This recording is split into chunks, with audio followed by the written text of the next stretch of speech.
जब दिल्ली के लोग कोरोना से जूझ रहे थे, जब दिल्ली के लोग ऑक्सीजन और दवाओं के लिए भटक रहे थे, तब इन लोगों का पूरा फोकस अपना शीश महल बनवाने में था।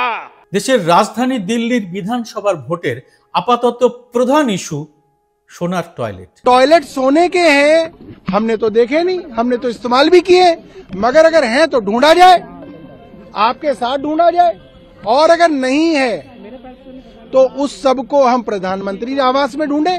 हाँ, भोटेर इस्यू मानुषेर सुयोग सुविधा नय, देना पाওনা नय, आईन श्रृंखला नय, बा सड़क बिजली पानिও नय, एमनकि रेउड़ी पे चर्चाओ नय। भोटेर इस्यू हच्छे सोनार टॉयलेट। सोनार टॉयलेट माने सेई टॉयलेटे सोनार कल होते पारे, सोनार रैक होते पारे, बा सोनार आसबाब होते पारे, आबार सोनार कमोडो होते पारे। আর তা নিয়ে গতকাল থেকে একেবারে সরগরম রাজধানীর রাজনীতি। দেশের গদি মিডিয়া, ইউটিউবের প্রায় সব হিন্দি সংবাদ চ্যানেল এখন ভাসছে এই টয়লেট রাজনীতিতে। আর এতে কি হাল হয়েছে বিজেপির, দেশের রাজনীতিতে এর কি প্রভাব পড়তে চলেছে, আজকের এই এপিসোডে আলোচ্য বিষয় সেটাই। ভিডিওটি ভালো লাগলে এটি লাইক ও শেয়ার করে ছড়িয়ে দেবেন আরো মানুষের কাছে।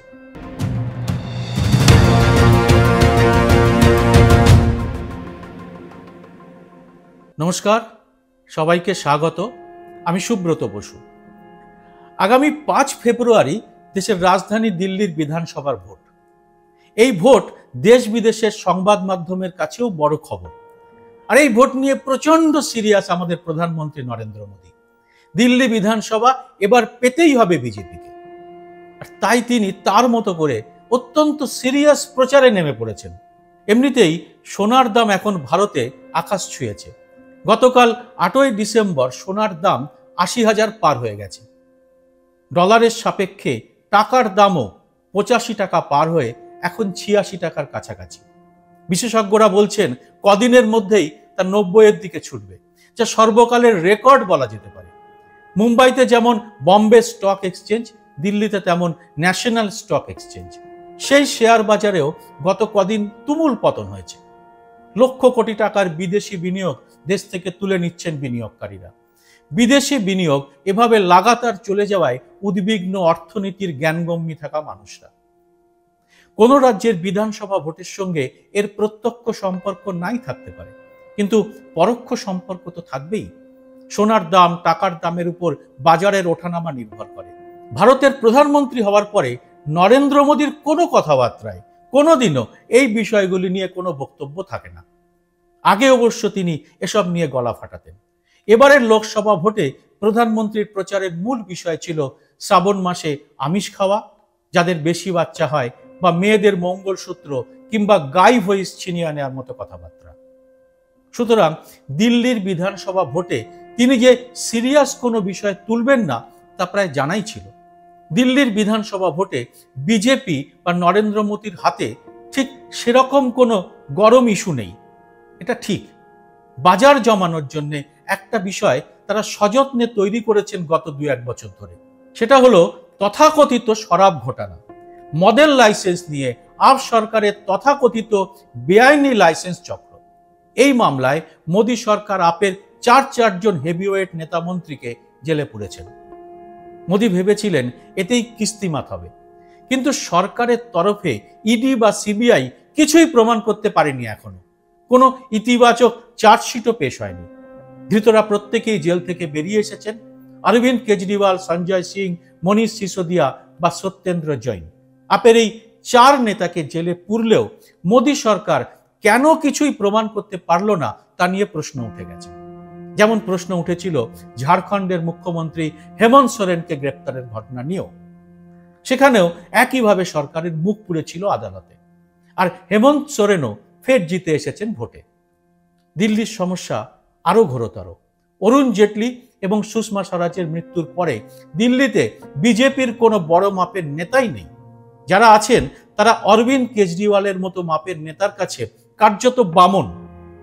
অরবিন্দ কেজরিওয়াল জামিন পেয়ে পুরো দমে নেমে পড়েছেন প্রচারে। মোদির পাল্টা হিন্দুত্বের তাস রয়েছে অরবিন্দ কেজরিওয়ালের হাতেও। হনুমান চালিসা নিয়ে বুক বাজিয়ে তিনি সে কথা বলেনও। তাই বিজেপি বা মোদির হিন্দু কার্ড এখানে অচল। পরিস্থিতি সামলাতে বিজেপির তরফে তাই সরাসরি ব্যাটিং করতে নামতে হয়েছে প্রধানমন্ত্রী নরেন্দ্র মোদীকে। আর প্রচারে নেমে সহজ রাস্তায় বেছে নিয়েছেন নরেন্দ্র মোদী। সরাসরি আপ বা অরবিন্দ কেজরিওয়ালকে দুর্নীতিগ্রস্ত বলাটাই ছিল তার প্রধান ইস্যু। কেজরিওয়াল রাজনীতি করেন সাধারণ মানুষের ফ্রি বিজলি, ফ্রি জল, ফ্রি বাসের জার্নি, মহল্লা ক্লিনিক, সরকারি স্কুল ইত্যাদি নিয়ে। সুতরাং মোদী ইস্যু করতে গেলেন স্বয়ং অরবিন্দ কেজরিওয়ালের মুখ্যমন্ত্রী আবাস নিয়ে। তাকে বলেই বসলেন শীষ মহল। ये कितने बड़े झूठे हैं, इसका उदाहरण इनका शीश महल है।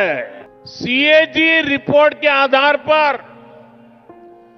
शीश महल पर हुए खर्च का खुलासा किया है। जब दिल्ली के लोग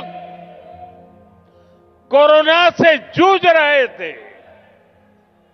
जब दिल्ली के लोग ऑक्सीजन और दवाओं के लिए भटक रहे थे, तब इन लोगों का पूरा फोकस अपना शीश महल बनवाने में था।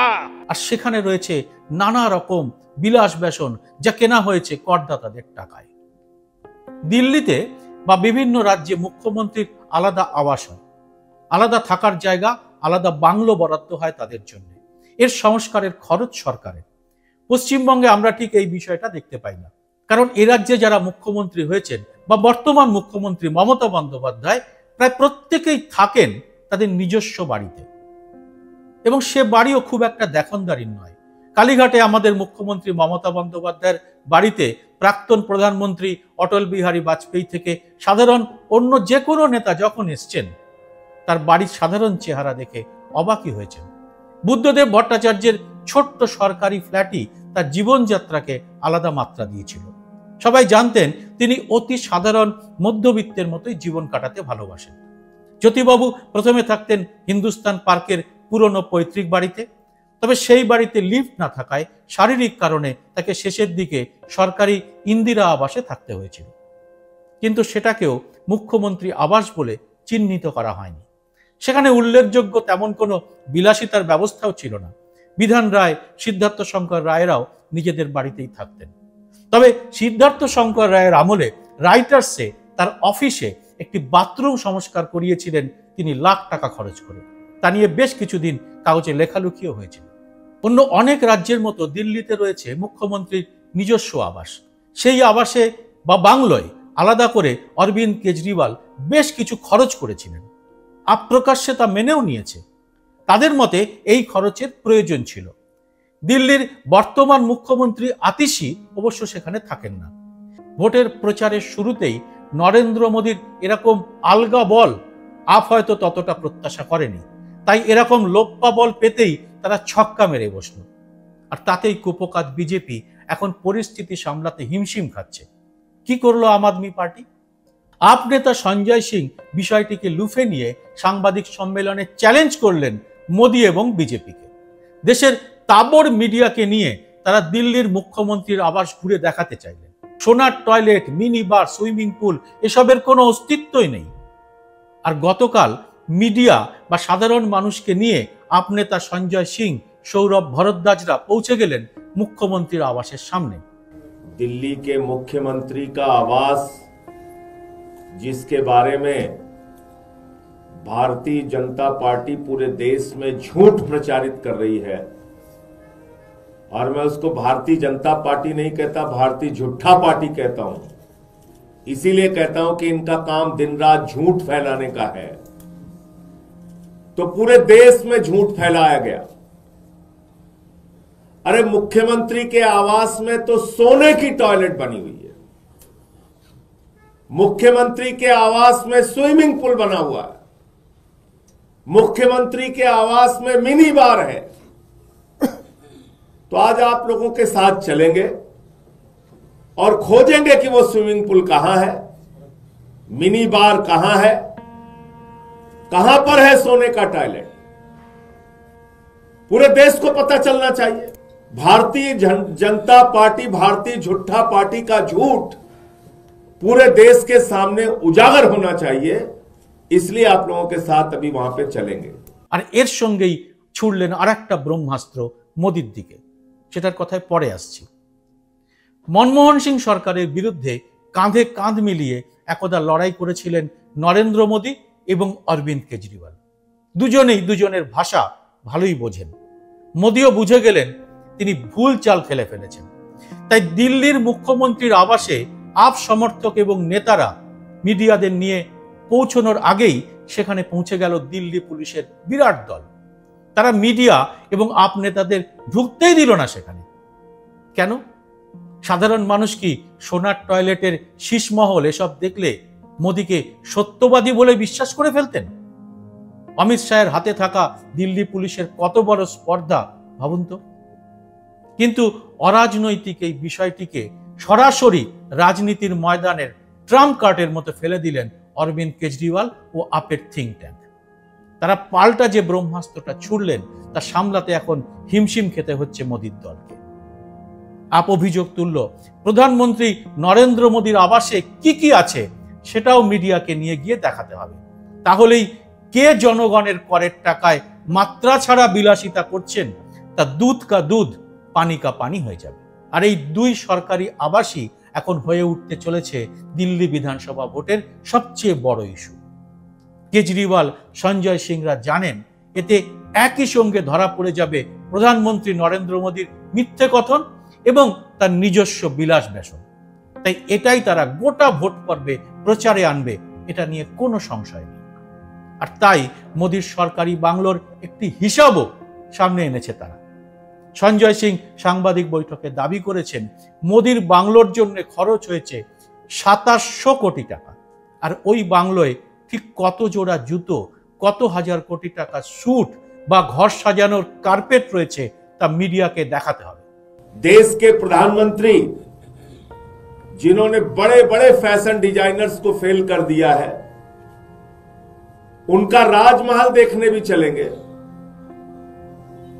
राजमहल के अंदर उनके 5000 सूट भी देखने चलेंगे, उनके 6700 जोड़ी जूते भी देखने चलेंगे।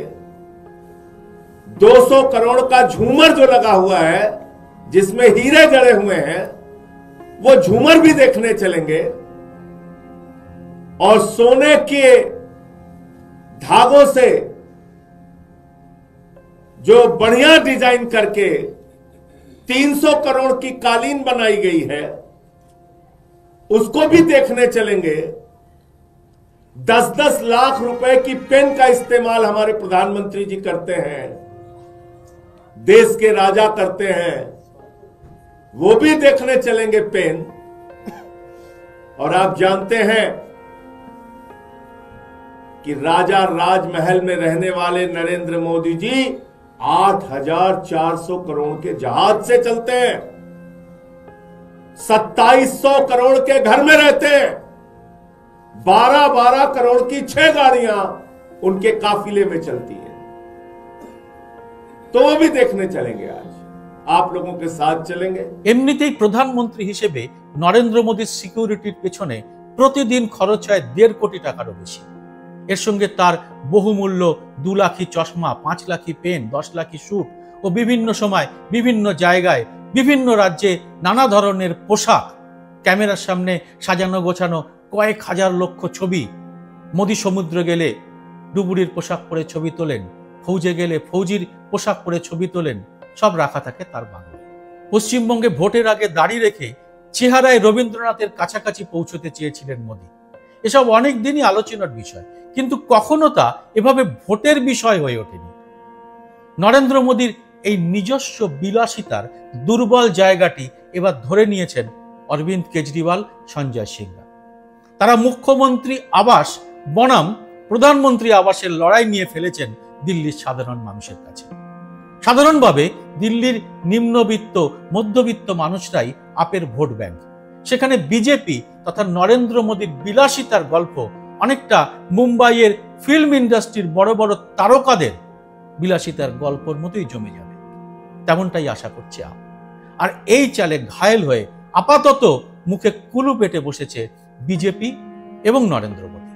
কোনোভাবেই তারা দুটো বাংলোর কোনোটাই সাধারণ মানুষকে দেখতে দেবে না। আমরাও তাই বঞ্চিত হলাম কেজরিওয়ালের শীষমহল এবং মোদীর রাজমহল দেখার সৌভাগ্য থেকে। বিশেষ করে সোনার টয়লেট দেখার ইচ্ছে কার না হয়। কিন্তু বিজেপি নেতাদের কাছে একটা প্রশ্ন রাখা যেতেই পারে।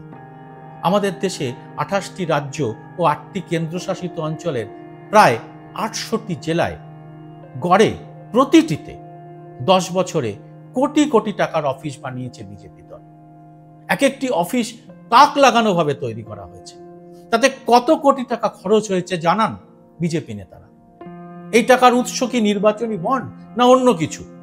আর বিভিন্ন রাজ্যে সরকার ভাঙা গড়া, বিধায়ক সাংসদ কেনা বেচা বা ভোটের সময় জলের মতো টাকা কোথা থেকে আসছে তাও তো সাধারণ মানুষকে জানানো উচিত। বিশেষ করে বিজেপি আবার নিজেদের পার্টি উইথ ডিফারেন্স বলে দাবি করে থাকে। তাই শুধু নরেন্দ্র মোদীর আবাস কেন, তাদের এই সব টাকার উৎস, তাদের অফিস সবই তো মানুষকে দেখানো উচিত। কিন্তু তা তো হবে না। তবে কে বলতে পারে এই বিষয়টি ক্রমশ দাবানলের মতো বিভিন্ন জায়গায় ভোটের ইস্যু হয়ে উঠবে না?